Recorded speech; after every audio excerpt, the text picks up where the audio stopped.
Yes. तो students, आज हम लोग स्टार्ट करने वाले हैं next chapter, that is the oxidation and reduction. Oxidation and reduction process, इसमें हम लोग डिस्कस करेंगे बेटा। देखो, एक तो हम ऑक्सीडेशन और रिडक्शन अगर दोनों का जो कॉम्बिनेशन है उसको हम लोग रिडॉक्स बोल सकते हैं। तो जनरली हम जब इनऑर्गेनिक केमिस्ट्री के अंदर डिफरेंट टाइप्स ऑफ रिएक्शंस की बात करते हैं, जैसे आयन एक्सचेंज रिएक्शन है, प्रेसिपिटेशन रिएक्शन है, ठीक है, डबल डिस्प्लेसमेंट है, तो उसी तरीके से बच्चों एक हम रेडॉक्स रिएक्शन के बारे में भी डिस्कस करते हैं वहाँ पे। तो रेडॉक्स रिएक्शन के अंदर हम दो पार्ट इसको देख सकते हैं, तो आपका आरईडी और लास्ट में आपका OX.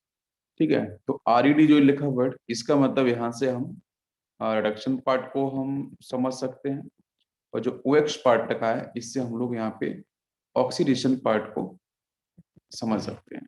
Clear?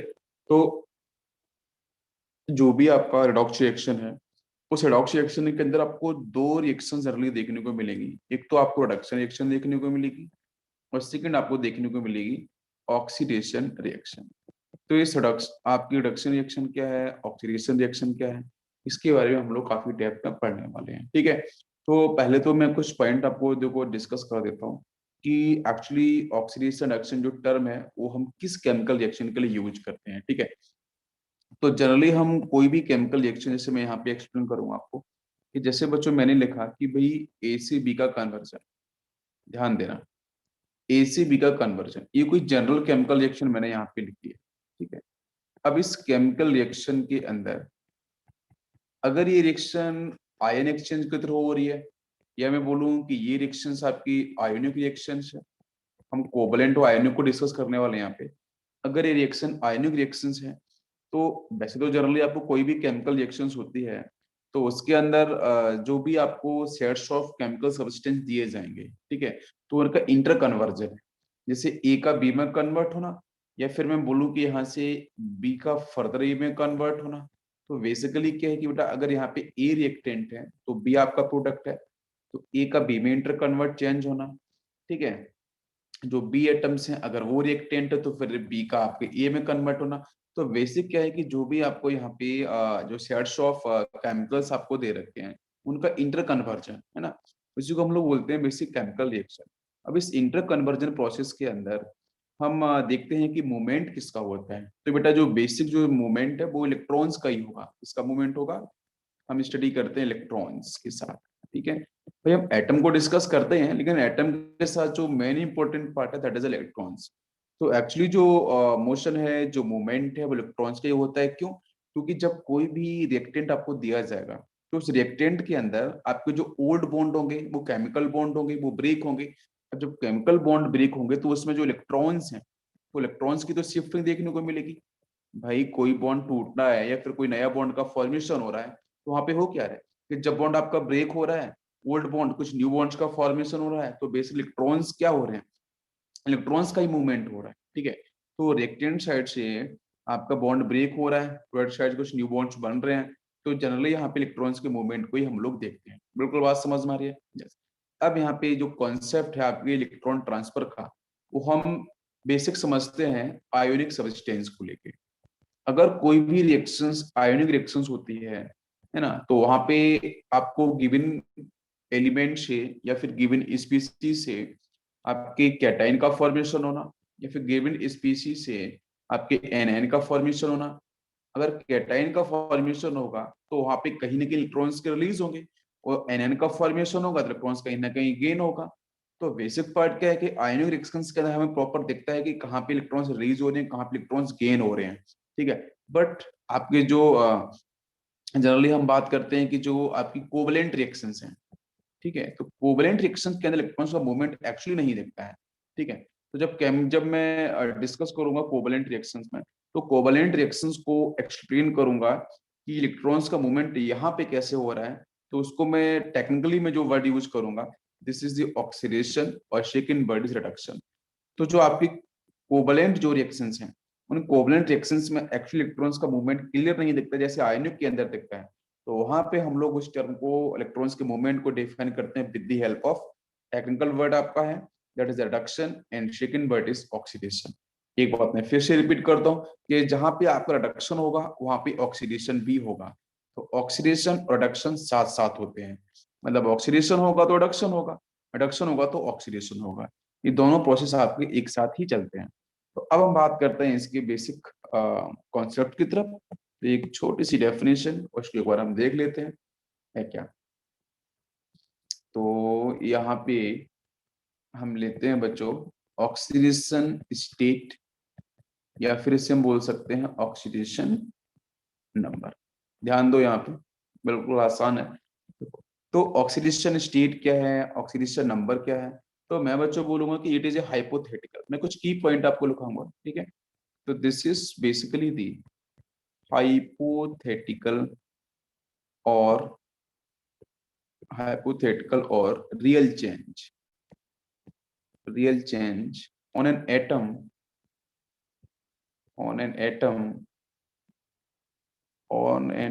in given species,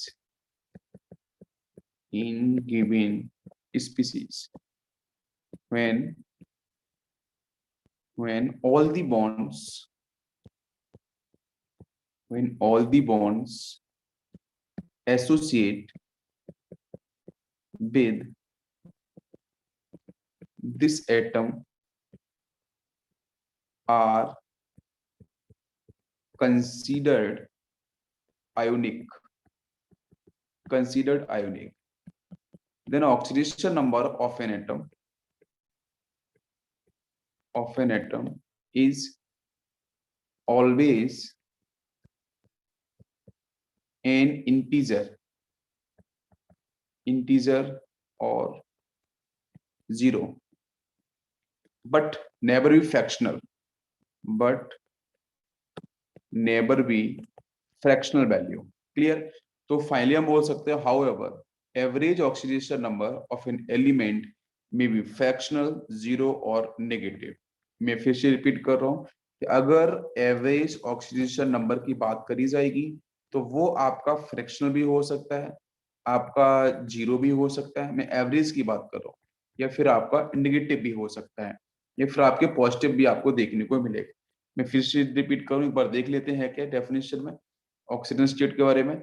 आइए हाइपोथेटिकल या फिर आपका रियल चार्ज है किसी भी एटम पे in given species when all the bonds associated with this bond are considered ionic, ठीक है, कोवलेंट हो, लेकिन कोई बात नहीं, हमको आयोनिक करना पड़ेगा कंसीडर अगर ऑक्सीडेशन नंबर की बात करेंगे। तो oxidation number of an atom is always an integer और जीरो, ठीक है।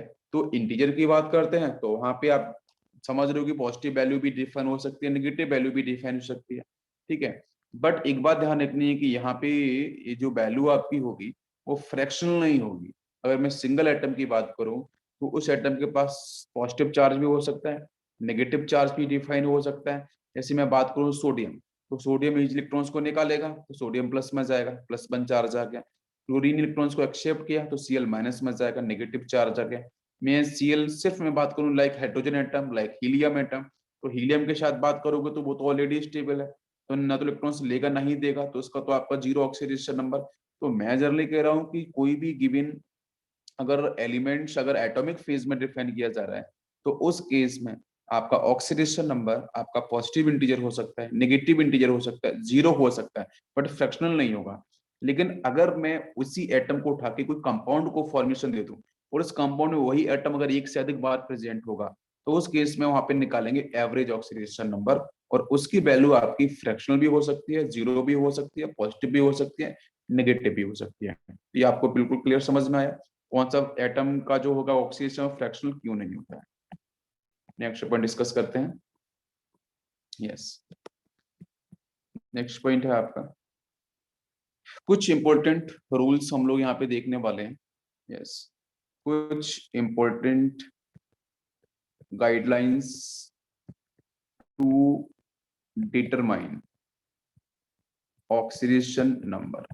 तो ऑक्सीडेशन नंबर को डिटरमाइन करने के लिए कुछ इंपॉर्टेंट बिल्कुल बेसिक से रूल्स हैं, ठीक है। मैं डिस्कस करता हूँ इसको। First, oxidation number of an element of an element in homonuclear molecule,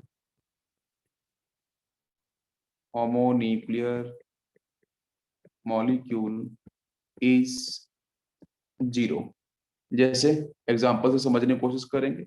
जैसे बच्चों मैंने बोला कि भाई ऑक्सीडेशन नंबर ऑफ ऑक्सीजन, ठीक है, इन O2 मॉलिक्यूल, क्या होगा इसका आंसर? जीरो। आप निकाल भी सकते हो इसको सिंपल सा इक्वेशन मेथड से। 2 इंटू ऑक्सीजन का निकालना x, होल चार्ज का है तो इस पे चार्ज कुछ है नहीं, जीरो, तो x इज इक्वल टू क्या आएगा? 0/2। तो आंसर तो आपको जीरो ही मिल गया। बट मैं आपको गाइडेंस कुछ रूल्स बता रहा हूँ जनरल, कि हम बात कर रहे हैं कि oxidation number of an element in homonuclear, homonuclear का मतलब यही है कि वहां पे एक से अधिक एटम्स प्रेजेंट होंगे, बट वो एटम्स कैसे होंगे? सेम होंगे, ठीक है। जैसे आपका N2 हो गया, या फिर हम बात करें ओजोन हो गया, तो यहाँ भी ऑप्शन कितना आएगा? Zero oxidation number. मैं बात करूँ फॉस्फोरस में P4 टेट्राटॉमिक फेज, ये भी आपका कितना होगा? जीरो होगा। मैं बात करूँ सल्फर के अंदर S8 की फेज में, तो ये भी क्या होगा? आपका जीरो होगा। बिल्कुल बात समझ में आपको आ रही होगी।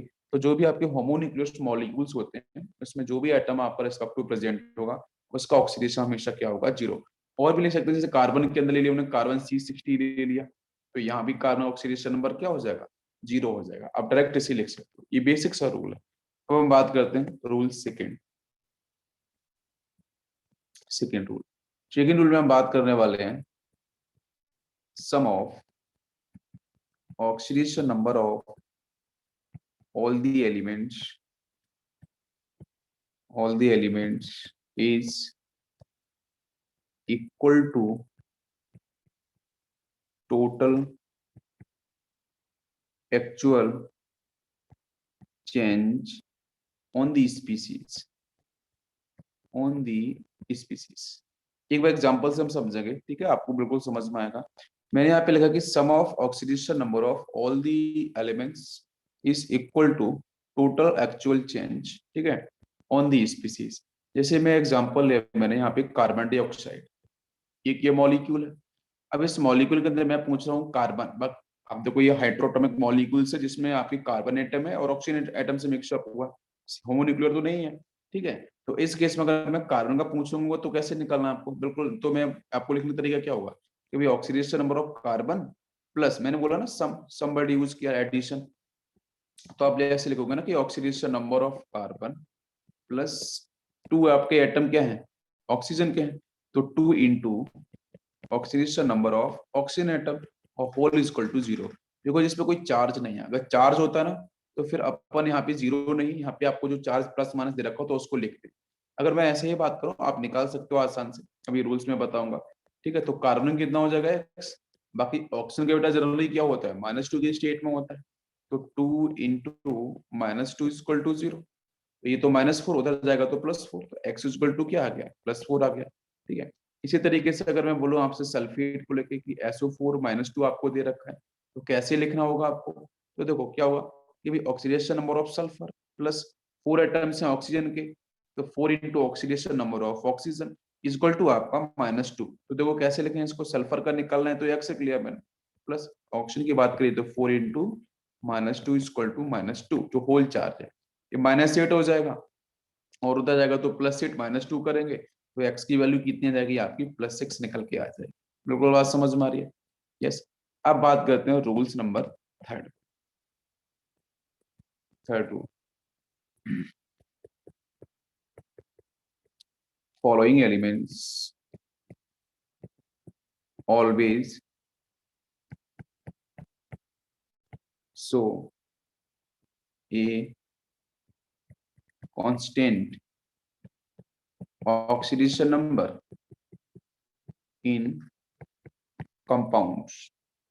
जैसे कुछ हमारे ऐसी स्पीसीज एलिमेंट्स जो बिल्कुल आपके फिक्स्ड ऑक्सीडेशन नंबर डिफाइन करते हैं, जैसे कांस्टेंट लिखा है मैंने। जैसे मैं बात करूं एल्किली मेटल्स को लेके, तो ऑलवेज +1, ऑलवेज +1 बिल्कुल फिक्स होगा, है ना। एल्किली मेटल्स किसी भी कंपाउंड के साथ प्रेजेंट होगा, किसी भी एलिमेंट के साथ प्रेजेंट होगा, तो हमेशा उसका ऑक्सीडेशन नंबर क्या होगा? +1 होगा। आप यहाँ पे इसको ऑलवेज लिख सकते हो। फिर मैं बोलूँ कि भाई एल्कलाइन अर्थ मेटल्स की बात करी जाए, एस ब्लॉक, ये दोनों ही आपके एस ब्लॉक से ही बिलोंग करते हैं, जब एस ब्लॉक अपन डिस्कस करते हैं ना, तो वहां पे मैंने एक्सप्लेन किया इसके बारे में। तो यहाँ पे आपको हमेशा +2 मिलेगा, ये भी ऑलवेज बिल्कुल फिक्स है। जैसे मैं एल्यूमिनियम की बात करूँ, ध्यान दो, ठीक है, या फिर आपका ये स्कैंडियम भी आता है, इसका आपका हमेशा ऑक्सीडेशन नंबर क्या होगा, +3। एल्यूमिनियम का ध्यान रखना ऑलवेज। इसी तरीके से आपका जैसे जिंक आता है, कैडमियम आता है, इनका भी फिक्स होता है, बट क्या उसको होता है, +2 ऑक्सीडेशन नंबर, ऑलवेज फिक्स है, आपको यही लेना है। फ्लोरीन की बात करी जाए तो आपका ये -1 की स्टेट में होगा, ठीक है। और फ्लोरीन जो है ना, वो मोस्ट इलेक्ट्रोनेगेटिव एटम है, बिकॉज इसकी इलेक्ट्रोनेगेटिविटी की वैल्यू क्या होती है, 4.0 होती है, ठीक है।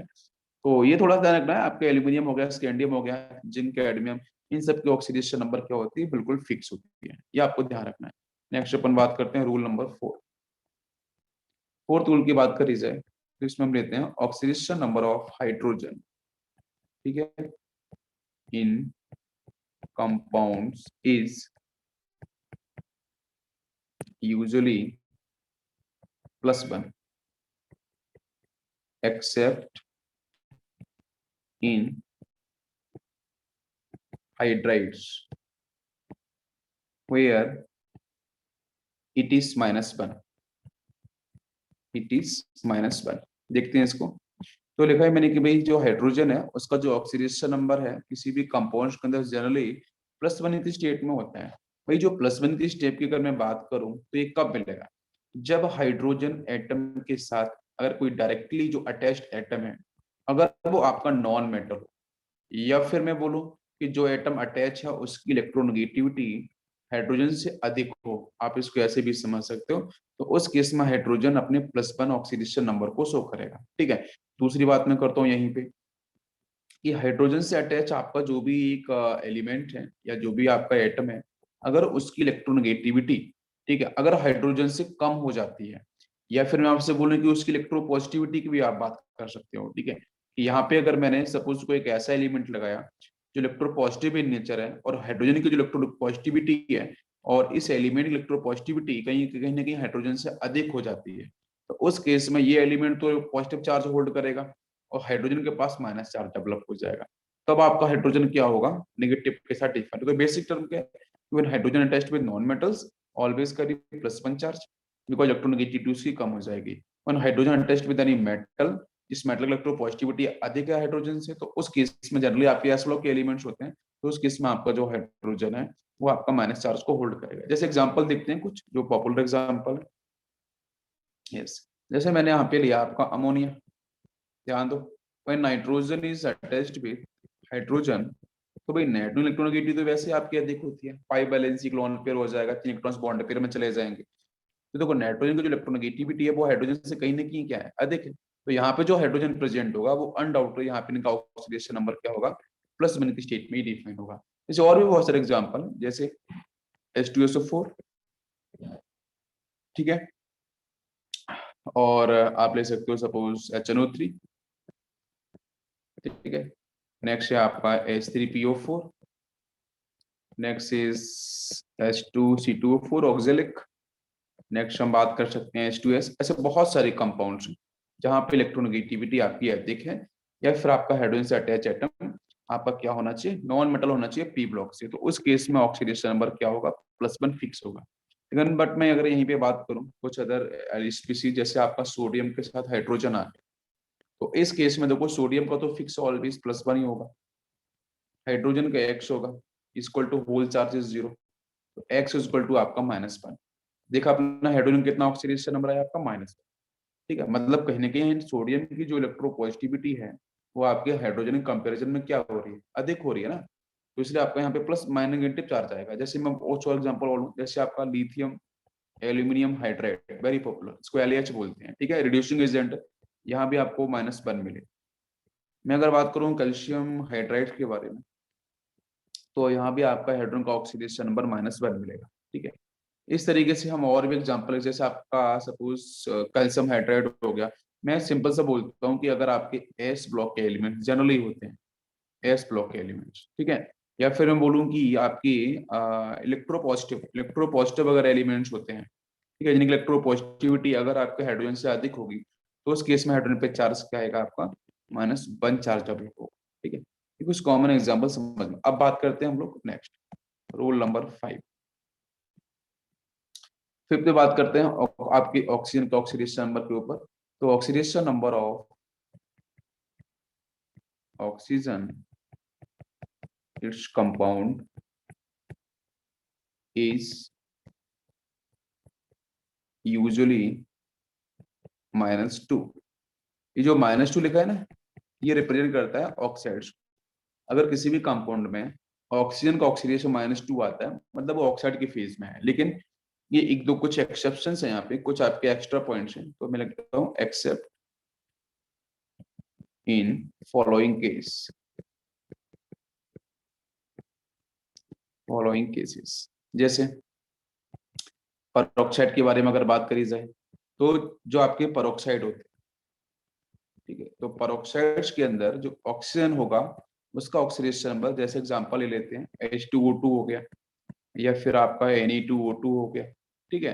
तो ये जो परोक्साइड आपको दे रखे हैं, यहाँ पे आपका जो ऑक्सीडेशन नंबर आएगा वो आपका -1 होगा।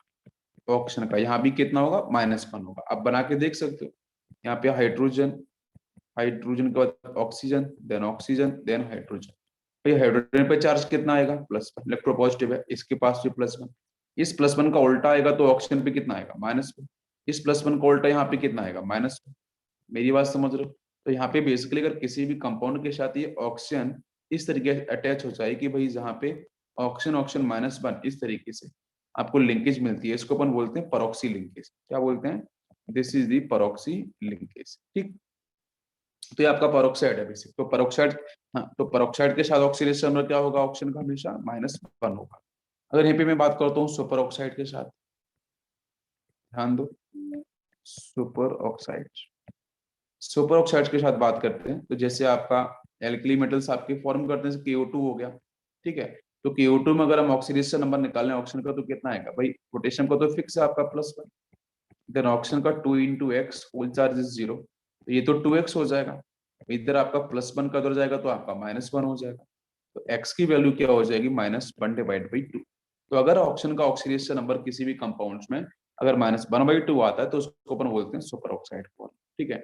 मेरे को बात समझ में आ रही है? कुछ और भी आपके पॉइंट्स हैं, जैसे O2F2 है, वेरी इंपॉर्टेंट पॉपुलर कंपाउंड है, जहाँ पे नॉन में फिक्स किसका होगा। तो आप ऐसा मत बोल देना कि ऑक्सीजन का फिक्स कर दें, नहीं, ऑक्सीजन का तो वेरी करता है ना। तो आपने देखा ना कि -2 की स्टेट में आपका ऑक्साइड हो जाएगा, -1/2 का अंदर सुपर ऑक्साइड हो जाएगा, -1 का मतलब आपका यहाँ पे पर ऑक्साइड हो जाएगा। तो चेंज किसका हो रहा है, ऑक्सीजन का, बट फ्लोरीन का फिक्स है, मोस्ट इलेक्ट्रोनेगेटिव एलिमेंट। तो फ्लोरीन का आपको मिलना है फिक्स, अभी अब डिस्कस किया था। तो यहाँ पे इसका x लेना पड़ेगा, आप सॉल्व कर लो यहाँ पे। तो 2 × x plus 2 × -1 whole charge is 0, because neutral molecules है। ये 2x यहाँ से -2 इधर जाएगा तो +2, तो x इक्वल टू आपको दिख ही रहा है, यहाँ से क्या आंसर मिलेगा, निकालो जल्दी से। भाई ये आपका +2 हो गया ना, +2 डिवाइड बाई 2, तो आंसर विल बी +1। तो इस केस में देखा आपने कि ऑक्सीजन का ऑक्सीडेशन नंबर +1 भी निकल के आ रहा है, बिल्कुल क्लियर। और ये प्रीवियस में पूछा भी गया है। इसके बाद मैं एक कंपाउंड और लूंगा अगर आपसे, यहाँ पे ये भी प्रीवियस ईयर पूछा गया, जैसे आपका OF2 हो गया। OF2 में क्या होता है, ऑक्सीजन का ऑक्सीडेशन नंबर, तो पता है कि जिसका फिक्स है तो वो तो फ्लोरीन का फिक्स है, तो ऑक्सीजन का चेंज करता है तो उसका x मानना पड़ेगा। +2 × फ्लोरीन का -1 इक्वल टू 0, तो यहाँ से x इक्वल टू आ जाएगा आपका +2। तो OF2 के अंदर जो आपका ऑक्सीजन का ऑक्सीडेशन नंबर कितना निकल गया है, +2। ये आपको बिल्कुल ध्यान रखना है। अब एक बात करते हैं यहाँ से हम लोग इम्पोर्टेंट, तो नोट ले लेते हैं यहाँ से। जब भी क्वेश्चन आता है कि किसी भी सेंट्रल एलिमेंट अगर p ब्लॉक का है, तो उस केस में आपका जो मैक्सिमम और मिनिमम ऑक्सीडेशन नंबर किसी भी एलिमेंट का क्या होता है, ठीक है। तो मैक्सिमम जो ऑक्सीडेशन नंबर है, ठीक है, ऑफ एन एलिमेंट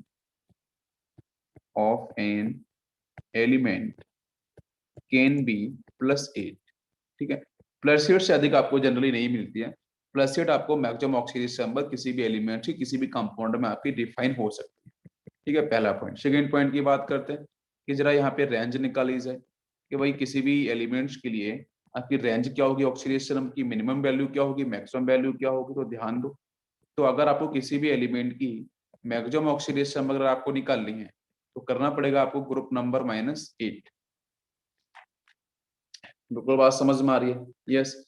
हम इसको थोड़ा सा और भी डिफरेंट तरीके से करते हैं कि जैसे आपको मैक्सिमम ऑक्सीडेशन नंबर निकालना है, तो ग्रुप नंबर में से हम एक नए रूल्स भी आपका डिस्कस होता है मैक्सिमम में कि भाई आप ग्रुप नंबर में से ना -10 कर दो, तो भी आंसर निकल के आता है। मैं आपको एक्सप्लेन करूंगा ठीक है। और अगर मिनिमम की बात करी जाए तो आप करो यहाँ पे ग्रुप नंबर में से -18 कर, ठीक है। देखो मैं एक बार आपको बहुत ही सिंपल तरीके से रिपीट करूँ, आपको समझ में आएगा। इसको हम इस तरीके से भी पढ़ लेते हैं, ध्यान दो कि भाई अगर आपको किसी भी एलिमेंट की मैक्सिमम ऑक्सीडेशन नंबर निकालनी है तो आप क्या करो कि उसका जो ग्रुप नंबर है ना वही टिक कर दो आप। और मिनिमम निकालना है तो फिर आप क्या करो, ग्रुप नंबर में से माइनस कर दो आप 8। ठीक, ये भी तरीका है। बाकी मैंने देखो यहाँ पे ग्रुप नंबर -10 करो या ग्रुप नंबर -18 करोगे तो आपको ये मिलेगी मिनिमम वैल्यू और ये आपको मिलेगी मैक्सिमम वैल्यू। तो दोनों तरीके से में से कोई सा भी तरीका फॉलो कर सकते हो। मैक्सिमम निकालना है तो ग्रुप नंबर जो है वो मैक्सिमम, या फिर ग्रुप नंबर -10 करोगे तो वो आंसर तो सेम निकल के आएगा। अभी एग्जांपल लेंगे आपको बेटर समझ में आएगा। जैसे एग्जांपल लेते हैं ना, वहां से चीजें काफी क्लियर होंगी। जैसे मैंने चलो हेलोजेंस की बात करी जाए, तो हेलोजेंस के केस में ग्रुप नंबर क्या होता है? आप बोलोगे सर 17। ये तो आपका ओल्ड सिस्टम है, तो ओल्ड सिस्टम के अंदर हम कौन सा रूल फॉलो करेंगे? तो अभी जस्ट मैंने पहले बताया था। तो मैक्सिमम जो ऑक्सीडेशन नंबर इसकी आएगी, आप कुछ तो आपको ऑब्वियसली पता है कि क्या करना पड़ेगा, यहाँ पे ग्रुप नंबर में से -10 करना पड़ेगा। ग्रुप नंबर क्या है 17, -10 कर दो तो 7 इज द आंसर।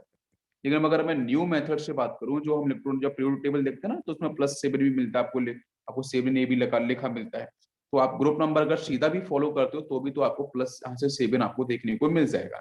तो ये देखो, अगर जो हम ये फॉलो कर रहे हैं कि ग्रुप नंबर -10 वो ओल्ड सिस्टम है, पीरियोडिक टेबल में ना देखा होगा आपने ग्रुप नंबर के ऊपर आपके वहाँ पे जैसे बोर्न फैमिली की बात करें, थर्ड है वहाँ पे 13 भी लिखा होता है। अगर 13 लिखा होगा तो लगाना कौन सा फॉर्मूला, ठीक है, कौन सा लगाना होगा आपको कि भाई जो ग्रुप 13 -10 करना होगा। अगर न्यू सिस्टम की बात करूं तो आपको +3 दिखता ही है, तो 3 ऑब्वियसली 3 दोनों जगह से निकल के आ रहा है। तो ऐसे अगर मैं इसकी मिनिमम की बात करूं जरा, तो मिनिमम में अगर मैं देखो ओल्ड सिस्टम से बात करूं तो ग्रुप नंबर -18, ये 17 -18 कर देंगे सीधा, तो आंसर है आपका -1। या फिर आप सीधा सेकंड जो मेथड आता है कि वह ग्रुप नंबर जो आपको दे रखा है ना 7, जो न्यू सिस्टम से आता है 7 में से ना आप -8 कर दो सीधा, तो भी तो आंसर आपको -1 निकल के आएगा। तो दोनों में से कोई सा फॉलो करो। ये हेलोजन हो गया। सेकंड में बात करूं आपकी चाल्कोजेंस के बारे में, ठीक है। चाल्कोजेंस की बात करिए, ग्रुप नंबर कितना होता है 16, या फिर न्यू सिस्टम, ये तो ओल्ड सिस्टम हो गया ना 16 से, अगर न्यू सिस्टम की बात करो तो 6 हो जाएगा। तो आप यहाँ पे आंसर निकाल पाओगे सर, मैक्सिमम ऑक्सीडेशन नंबर क्या आ जाएगा, ग्रुप नंबर -10 कर दो तो 16 -10 आंसर विल बी 6। अगर मिनिमम ऑक्सीडेशन नंबर की बात करोगे तो ग्रुप नंबर -18 करना पड़ेगा, तो 16 -18 तो आपका आंसर कितना हो गया -2। या फिर आप जो हम न्यू सिस्टम जो आता है पीरियोडिक टेबल में कि भाई ग्रुप नंबर तो पहले से ही +6 दे रखा होता है, मिनिमम निकालना ग्रुप नंबर -8 कर दो, 6 -8 करेंगे तो भी -2 निकल के आएगा। इसी तरीके से हम पेनिक्टोजेंस की बात करते हैं, पेनिक्टोजेंस में ग्रुप नंबर आपका 15 होता है, तो मैक्सिमम ऑक्सीडेशन नंबर क्या हो जाएगा +5, ठीक है।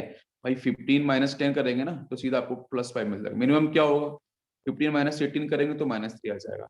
और लास्ट में नोबल गैस की बात करेंगे तो आपका वो +8 हो जाएगा मैक्सिमम, मिनिमम हो जाएगा आपका 0। तो इस तरीके से हम लोग इजिली फाइंड आउट कर सकते हैं कि कोई भी एलिमेंट्स गिवन है उसका मैक्सिमम मिनिमम ऑक्सीडेशन नंबर कैसे होगा। अब थोड़ा हम डिस्कस करने वाले हैं एक डी ब्लॉक में 3D सीरीज को लेकर, ध्यान देना। डी ब्लॉक में 3D सीरीज को लेकर थोड़ा सा ऑक्सीडेशन आपको बताता हूँ मैं, ध्यान दो। तो 3D सीरीज में आप देखो सबसे पहले क्या आएगा, scandium, titanium, vanadium, chromium, manganese, iron, cobalt, nickel, copper and zinc. ठीक है, ये एलिमेंट्स हो गए आपके। अब इसमें ध्यान देना आप कि भाई कहाँ से कहाँ तक, आयरन तक आप देखो ध्यान रखना है, स्कैंडियम से लेके आयरन तक। बाकी जो मैं रूल बताने वाला हूँ वो यहाँ पे अप्लाई नहीं होगा, कोबाल्ट, निकिल, कॉपर, जिंक के साथ अप्लाई नहीं होने वाला, ठीक है। जो हम रूल्स बताएंगे वो सिर्फ इनके साथ अप्लाई होगा, ध्यान देते हैं। तो 3D सीरीज में अगर मैं मैक्सिमम ऑक्सीडेशन की बात करूँ, स्टेंडियम को मैं पहले बता चुका हूँ आपका +3 आता है। टाइटेनियम की बात करी जाए तो इसका +4 इज द मैक्सिमम। मीडियम की बात करी जाए तो आपका +5। क्रोमियम का आपका आता है +6, है ना, और इसका आपको मिलेगा +7। आयरन की बात करी जाए तो आपको +8, ठीक है। वैसे तो आयरन में एक एलिमेंट और आता है, वैसे जनरली आयरन का तो +8 नहीं होता है, बट आयरन के अंदर एक आप वैसे आयरन तो फेराइट के फेम मिलता है, फेराइट की फेम में क्या FeO4-2, जहां पे अगर इसका ऑक्सीडेशन नंबर निकालोगे तो +6 आएगा। तो आयरन का जो मैक्सिमम ऑक्सीडेशन नंबर है ना वो +6 आता है, +8 नहीं आता। लेकिन आयरन जो आपका एलिमेंट है इसका जो ग्रुप आएगा, उस ग्रुप के अंदर एक ऑस्मियम एलिमेंट होता है, जो आपका ऑस्मियम टेट्रा ऑक्साइड की फॉर्म में प्रेजेंट होता है, और यहाँ पे ऑस्मिक ऑक्सीडेशन आता है x plus 4 into -2 equal to 0। तो ये -8 हो जाएगा तो +8। इसलिए हम बोलते हैं कि आयरन के अंदर जो मैक्सिमम ऑक्सीडेशन, इस ग्रुप का जो ऑक्सीडेशन नंबर है वो +8 मैक्सिमम है। यहाँ पे +3 मैक्सिमम मिलेगा स्कैंडियम में। आप ग्रुप नंबर भी लिख सकते हो ना, यहाँ पे 3 लिख लो, यहाँ पे 4 लिख लो, 5 6 7 इस तरीके से 8 9 10 11 एंड 12 इस तरीके से आप लिख सकते हो। ठीक है, तो ये बिल्कुल ध्यान रखो, स्कैंडियम जो आपका ग्रुप देगा इसमें मैक्सिमम ऑक्सीडेशन नंबर क्या होगा, +3 +4 +5 +6 +7। बस आयरन के अंदर आयरन का तो +6 होता है हाईएस्ट, लेकिन इसमें जो ऑस्मियम आता है उसका होता है हाईएस्ट +8 ऑक्सीडेशन नंबर। बिल्कुल बात समझ में आ गई। तो यहाँ से एज ए रिजल्ट हम क्या लिख सकते हैं, ये एनालाइज जो हमने किया है कि भाई maximum oxidation number of D block element, D block element ये आपका इक्वल टू होगा ग्रुप नंबर। ठीक है, तो जो ग्रुप नंबर आपका, आपको देखा कि भाई स्कैंडियम का ग्रुप नंबर क्या है 3, तो ये इसका मैक्सिमम ऑक्सीडेशन नंबर। टाइटेनियम की बात, ग्रुप नंबर कितना है 4, तो ये इसका आंसर हो जाएगा। ये सिर्फ कहाँ तक अप्लाई होगा, अप टू आयरन। आयरन के बाद हम अप्लाई नहीं करेंगे। अगर आयरन के बाद फॉलो करना है तो फिर आंसर ये बैठने की, भाई कोबाल्ट का 9 नहीं कर सकते, निकल का 10 नहीं कर सकते। ठीक है, ये बात आपको ध्यान रखनी है। बिल्कुल समझ में आ गया, क्वेश्चंस बनते हैं स्ट्रेट फॉरवर्ड हो जाएगा। तो मैं कुछ एग्जांपल्स लेता हूँ, आपको समझ में आएगा। जैसे लिया मैंने KMnO4, बिल्कुल फाइंड आउट कर सकते हो। यहाँ पे पोटेशियम में कितना है +1, ऑलवेज फिक्स। एमओ कितना हो जाएगा x। ऑक्सीजन की बात करेंगे तो 4 इंटू कितना हो जाएगा -2, दैट इज इक्वल टू 0। भाई होल चार्ज क्या है, न्यूट्रल मॉलिक्यूल से 0, तो ये हुआ -8 हो जाएगा, उधर +8, यहाँ से +1 उधर -1, तो x की वैल्यू आपकी +7। बिल्कुल आपको मेरी बात समझ में आ रही है। और जस्ट अपन कंपेयर भी कर सकते हैं। ध्यान दो, मैंने जस्ट अभी बोला था ना कि Mn आपका 7th ग्रुप है ना, ऑक्सीडेशन हाईएस्ट कितना होता है +7। बिल्कुल आसान रखने का तरीका है, आपको समझ में आएगा। इस तरीके से आप प्रैक्टिस कर सकते हो कि 2Cr2O7 निकालोगे तो यहाँ पे आपको +6 मिलेगा। और आप चेक करके देख लेना कि अब क्रोमियम है ना, वो आपका 6 ग्रुप में आपको दिख रहा था, तो +6 था हाईएस्ट ऑक्सीडेशन नंबर। बिल्कुल बात समझ में आ रही है।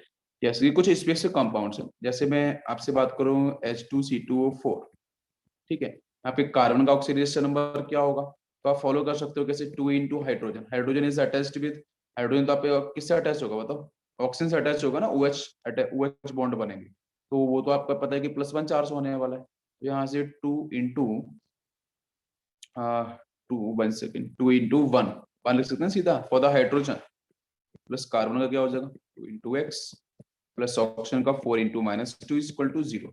ये -8 हो गया, यहाँ से +2 हो गया, इधर जाएगा तो ये +8 करेंगे -2 तो 6 इधर से 2x, तो 2x इज इक्वल टू आपको 6, ये इससे कैंसिल हो गया, तो x की वैल्यू कितनी आ गई आपकी +3।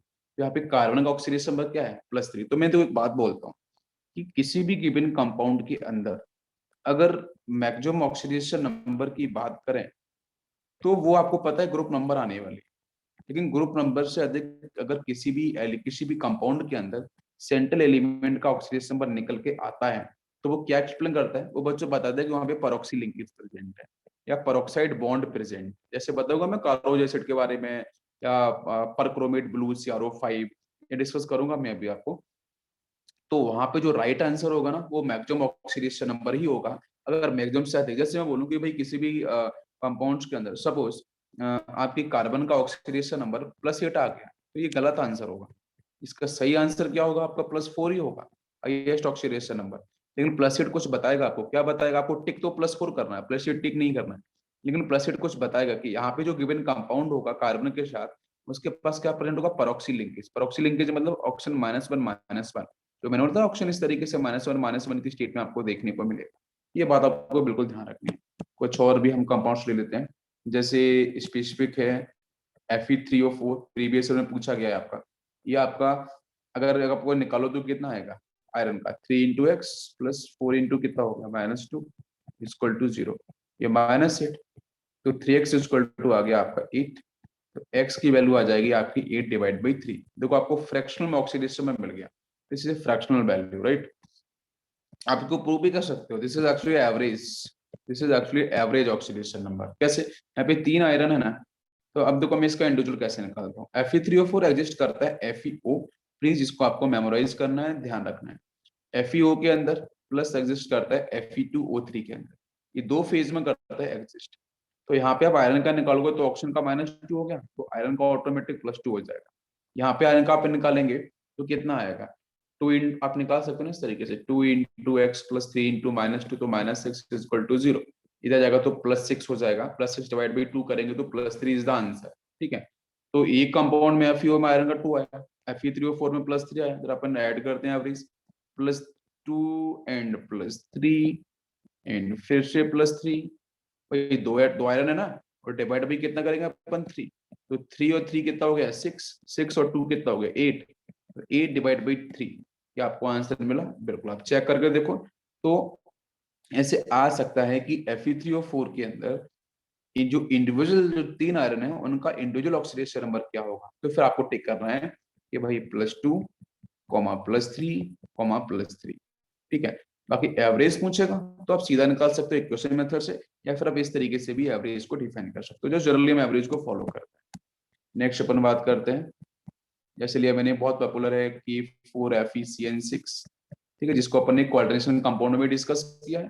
ठीक है, आपने देखे वहां पे कि लिगेंड का ऑक्सीडेशन नंबर आपको पता होना चाहिए, तो CN आपका -1 की स्टेट में होता है, बाकी पोटेशियम तो पता है आपको +1 के साथ, तो 4 इंटू 1 करेंगे तो +4 मिल जाएगा। आयरन का अपन को निकालना x प्लस ये आपको 6 इंटू -1 हो जाएगा, दैट इज इक्वल टू 0। इधर जाएगा तो +6 हो गया, और ये +4 -4 तो 2 मिलेगा सीधा, तो x की वैल्यू यहाँ पे कितनी आ गई आपकी 2 आ गई। तो ऐसे भी क्वेश्चंस मिलेंगे, आप बिल्कुल ध्यान रख सकते हो, कुछ दिक्कत नहीं। जैसे मैं और एग्जांपल लूं, जैसे H3PO4 आ गया, H3PO4 आ गया, क्या ऑक्सीडेशन नंबर होगा, तो 3 इंटू 1 प्लस यहाँ से x, ऑक्सीजन कितना हो जाएगा -2 -8 हो जाएगा इक्वल टू 0। तो यहाँ से देखो ये +8 होगा, -3 करेंगे तो x की वैल्यू सीधी आपको +5 मिल जाएगी। इसी तरीके से हम H2SO4 का भी निकाल सकते हैं, आसान है बिल्कुल। तो क्या मिलेगा यहाँ सल्फर का, वही सीक्वेंस है कि आप +2 फॉलो करो इंटू एक्स, -8 हो जाएगा इक्वल टू 0। तो यहाँ से x की वैल्यू सीधी आपको मिल जाएगी +6। हमने पढ़ा भी था कि आपको जो सल्फर है, सल्फर आप ऑक्सीजन फैमिली से बिलोंग करते हो, तो हाईएस्ट ऑक्सीडेशन आपको यही देखने को मिलेगा। क्लियर हो गया? यस। नेक्स्ट मैं कुछ देता हूँ आपको कि भाई मैंने बोला कि H2SO5 का निकालना है, निकालो सल्फर का क्या ऑक्सीडेशन नंबर होगा, इसको अपन बोलते हैं Caro's acid. This is the Caro's acid. अब इस कारोज एसिड में सल्फर का क्या होगा, तो देखते हैं। 2 +2 हो जाएगा, हाइड्रोजन 2 इंटू 1 प्लस सल्फर का x, 5 इंटू -2 ये -10 हो जाएगा इक्वल टू 0। इधर जाएगा तो x की वैल्यू +10 -2 तो 8 आ जाएगा। क्या सल्फर का कभी 8 हो सकता है? नो, तो 8 तो आंसर नहीं होगा। तो सही आंसर आपको क्या करना है, हाईएस्ट जो ग्रुप नंबर आपको दिखता है +6, तो +6 द राइट आंसर। बस प्लेसिड कुछ बताएगा, प्लेसिड क्या बताएगा बेटा, यहाँ पे क्या प्रेजेंट है, परऑक्सी लिंकेज, क्या प्रेजेंट है, परऑक्सी लिंकेज। जैसे अपन देखते हैं स्ट्रक्चर, देखो सल्फर हो गया, ठीक है, बाकी यहाँ पे 2 हाइड्रोजन है, इजी ट्रिक क्या है, 2 OH बना दो पहले आप इंडिविजुअल, एक OH एक दूसरा OH बना दिया, बिल्कुल समझ में आ रहा है। अब एक आपको 2 ऑप्शन यूज हो गए इसमें, आपको कितने 5 ऑप्शन दे रखे हैं, तो बाकी क्या, भाई सल्फर की वैलेंसी तो 6 होती है, तो चलो मैं ट्राई करता हूँ double bond O and double bond, कितने 4 ऑप्शन हो गए हैं। अब इसकी बैलेंसी भी पूरी सेटिस्फाइड सल्फर की हो चुकी है +6, यहाँ पे 6 यूज हो चुकी है, एक ऑप्शन बचा ना, उसको यहाँ पे लिंक करना पड़ेगा। तो ये आपको जो दिख रहा है ना, दिस इज अ परऑक्सी लिंक, -1 -1। अगर आप चार्ज के डिस्ट्रीब्यूशन की भी बात करो तो यहाँ पे +1 होगा, इस -1 का उल्टा यहाँ पे कितना हो जाएगा, +1। ये जो दिख रहा है ये -2 होगा, ये -2 होगा, ये +1 होगा, उल्टा -1 होगा, इस पे करेंगे तो ये +1। ओवरऑल चार्ज निकाल लो तो देखो क्या आ जाएगा, इस -2 का अगर हम उल्टा करेंगे तो इस पे +2 आ जाएगा। ठीक है, इस -1 का उल्टा किया तो आपका +1 आ गया, इस -2 का रिवर्स करेंगे इसके तरफ सल्फर पे तो आपका +2 आ जाएगा, या -1 का उल्टा आपका +1।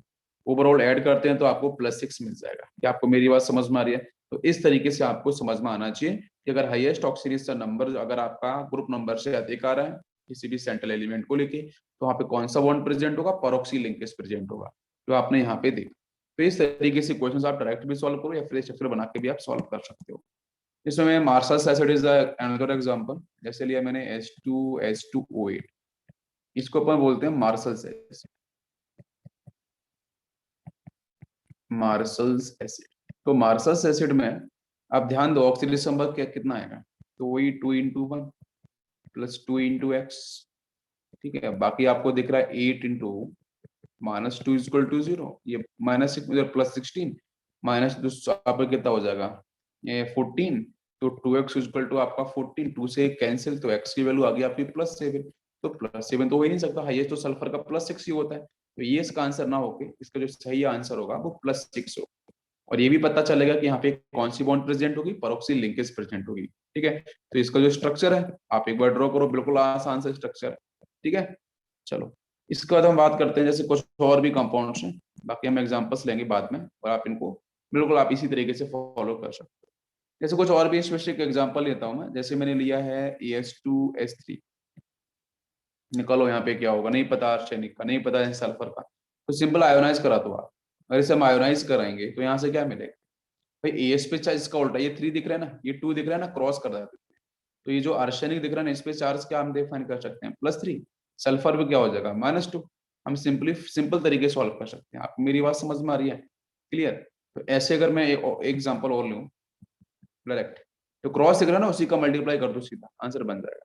ऐसे मैंने बोला चलो कॉपर के साथ CO3P, क्या आंसर होगा, तो 3 यहाँ पे है ना कॉपर के साथ, तो इसका रिवर्स कर दो, यहाँ पे 3 लगा दो। फास्फोरस पे कैसा 1, तो यहाँ पे आप +1 लगा दो। जनरली कैटायन पहले होता है, एनायन बाद में होता है, ठीक है, जब भी हम किसी भी कंपाउंड को या सॉल्ट को लिखते हैं, तो इजी आंसर बन जाएगा। आप निकालो यहाँ पे कितना आ जाएगा, कॉपर कितना है 3, 3 इंटू एक्स इक्वल टू +1, तो 1 सेकंड, नहीं डायरेक्ट भी हम डायरेक्ट इसको फाइंड आउट कर सकते हैं। आप ध्यान दो, तो यहाँ से आपका क्या है 3x, ये आपको आयनाइज फेज में नहीं जाना है, आप सीधा भी आ जाएगा। तो इसका जो आंसर आपका क्या होगा, Cu का वो +1 की स्टेट में आ जाएगा, और फॉस्फोरस का -3 की स्टेट में आपको मिल जाएगा, सीधा आंसर हो जाएगा, ठीक है। वो +6 वगैरह में डिफाइन नहीं होगा। अच्छा, इसी तरीके से मैं बात करूँ, आयरन के साथ भी आता है कंपाउंड, आयरन के साथ FeS2 आ गए, तो क्या होगा, सल्फर 2 दिख रहा है ना, तो यहाँ पे +2 लगा दो, आयरन 1 है तो यहाँ पे -1 लगा दो, बस आ गया आंसर सीधा, क्लियर, बिल्कुल आसान। इसी तरीके से मैं एक और कंपाउंड लूँ आपसे, जैसे मैंने लिया FeC2O4, इसे आयोनाइज भी कर सकते हो, ये आपका C2O4 -2 में जाएगा, तो यहाँ ऑटोमेटिक आयरन +2 में हो जाएगा, और ये हो जाएगा C2O4 -2, तो आयरन कितना ऑक्सीडेशन नंबर +2, और ये कार्बन को तो हम निकाल ही सकते हैं इक्वेशन मेथड से, ठीक है। सेकेंड अपन बात करते हैं कि जैसे अगर आपका नॉन स्टोइचोमेट्रिक कंपाउंड आ गया, जैसे आयरन के साथ 0.97 और यहाँ पे ऑक्सीजन ऐसा लिखा आ गया, तो फिर कैसे, जैसे नॉन स्टोइचोमेट्रिक कंपाउंड है ना, हम लोग पढ़ते हैं सॉलिड स्टेट में, तो नॉन स्टोइचोमेट्रिक कंपाउंड अगर आ जाता है, तो यहाँ पे क्या है, आयरन की तो डिफरेंट फिर +2 और +3 दोनों कंपोजिशन मिला के आपको 0.97 दिख रहा है, ये +2 +3 कंपोजिशन मिला के आप निकालोगे तो क्या आएगा 0.97 इंटू एक्स, ऑक्सीजन का -2 दैट इज इक्वल टू 0, तो x की वैल्यू आपकी यहाँ से हो जाएगी भाई -2 इधर +2, तो +2 डिवाइड बाई 0.97, बिल्कुल बात समझ में आ रही है। तो हम इस तरीके से निकाल सकते हैं, बट ये आपको पता होना चाहिए कि 0.97 जो परसेंटेज की फीस दे रखा है, इसमें आयरन +2 की स्टेट में हो और +3 की स्टेट में भी है, ठीक है।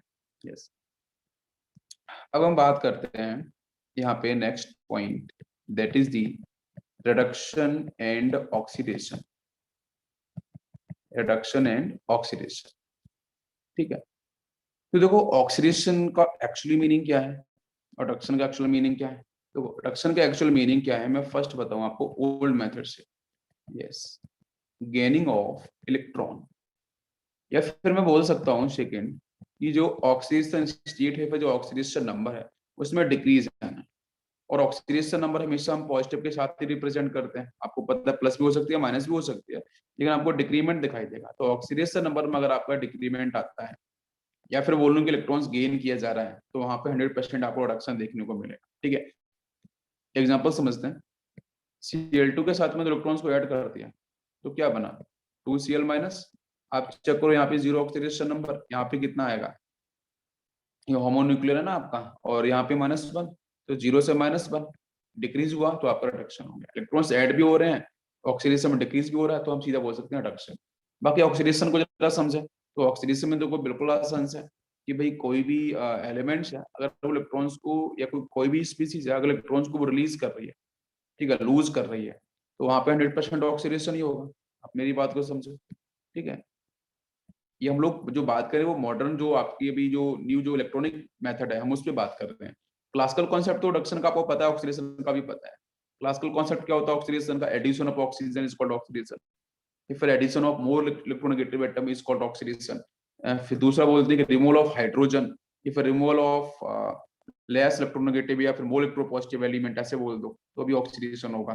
ठीक है, तो वहां पे जो हम बात करते हैं अप टू 9th और 10th क्लास, वो बिल्कुल आसान होता है कि भी ऑक्सीजन को और हाइड्रोजन को लेकर बात करते हैं, लेकिन यहाँ पे हम इलेक्ट्रॉनिक कॉन्सेप्ट की बात करते हैं। ठीक है, क्लासिकल नहीं। तो ऑक्सीडेशन की बात करते हैं तो यहाँ पे क्या होगा, ऑक्सीडेशन में आपका क्या होगा, losing of electron.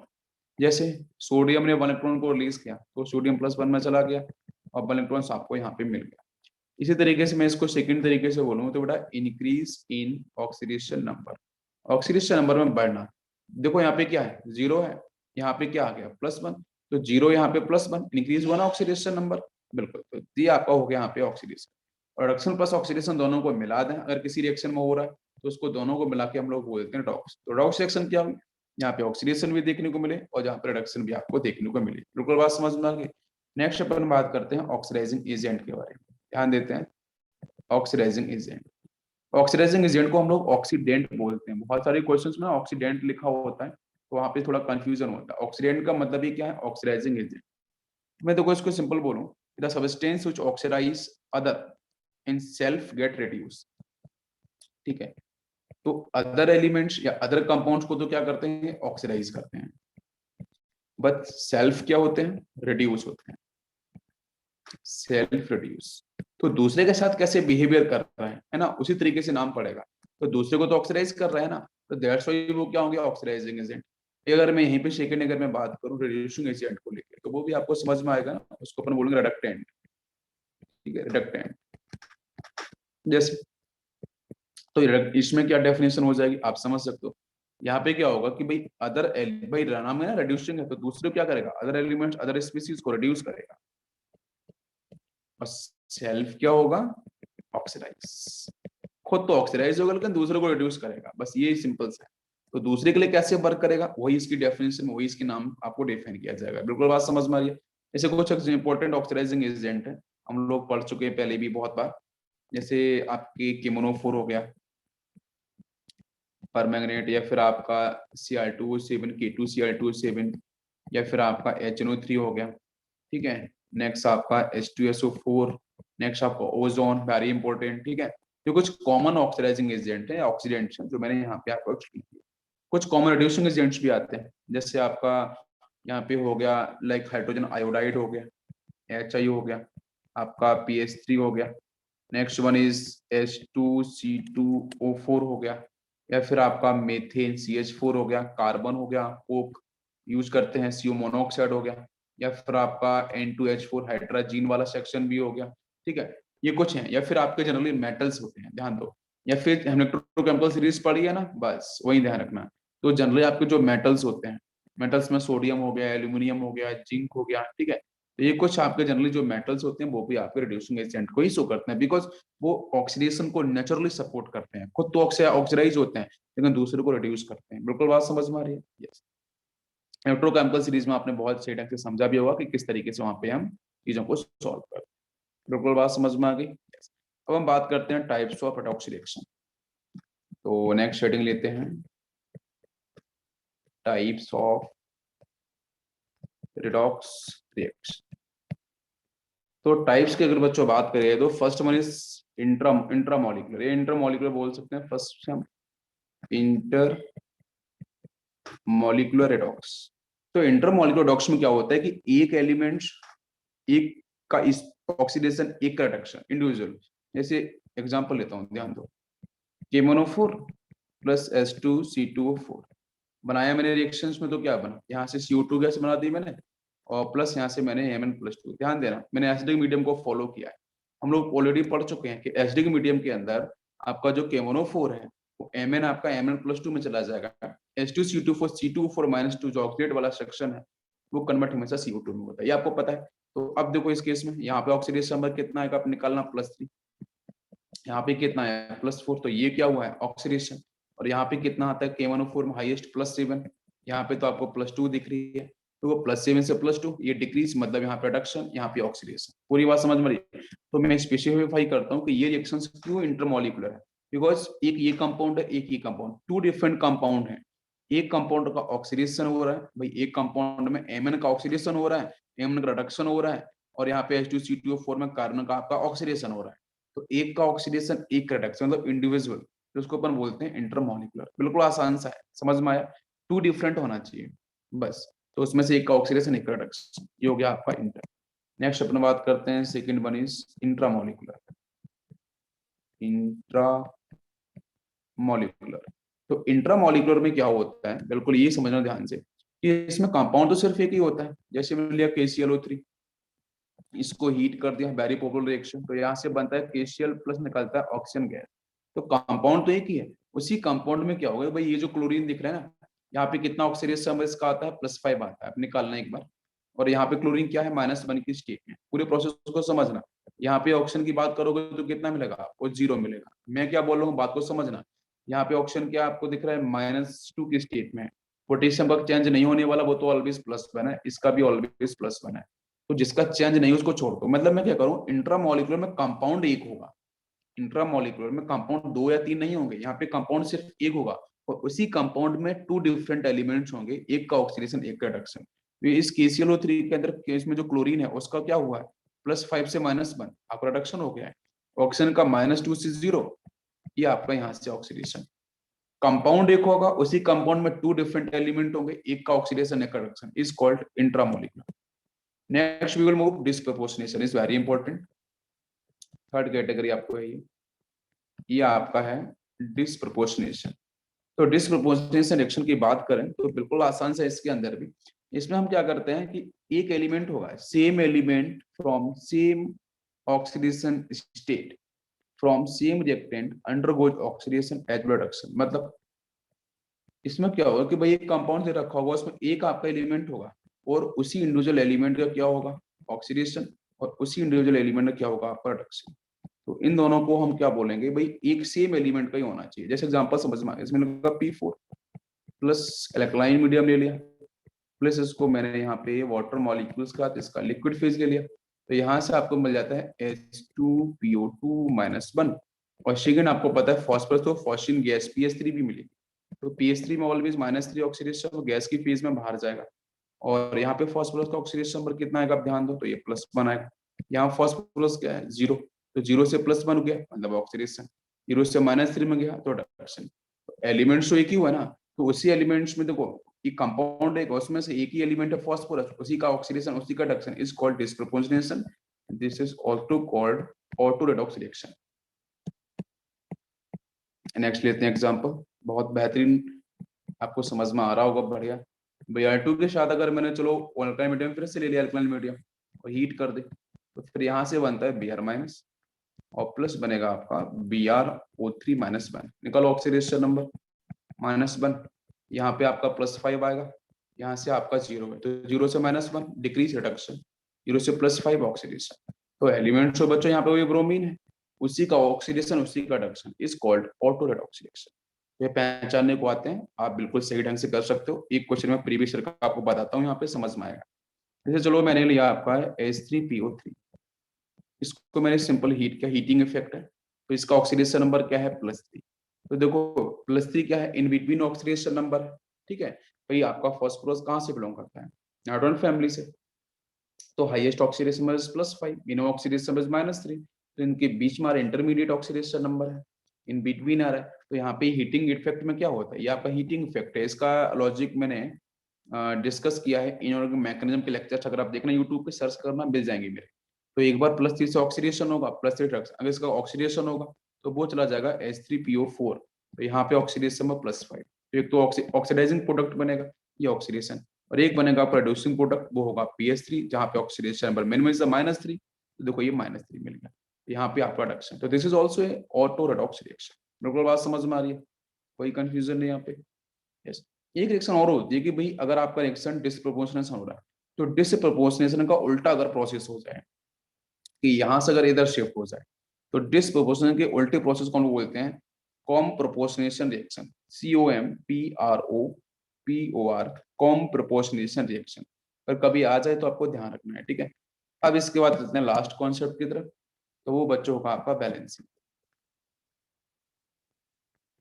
Balancing of redox reaction. तो रेडॉक्स रिएक्शन की बैलेंसिंग को हम लोग ध्यान से समझ। क्लियर है यहाँ तक सभी पॉइंट? यस। तो students balancing of redox reaction upon next section में डिस्कस करेंगे। ठीक है, तो आज इसको यहीं रखते हैं। Thank you, thanks for watching.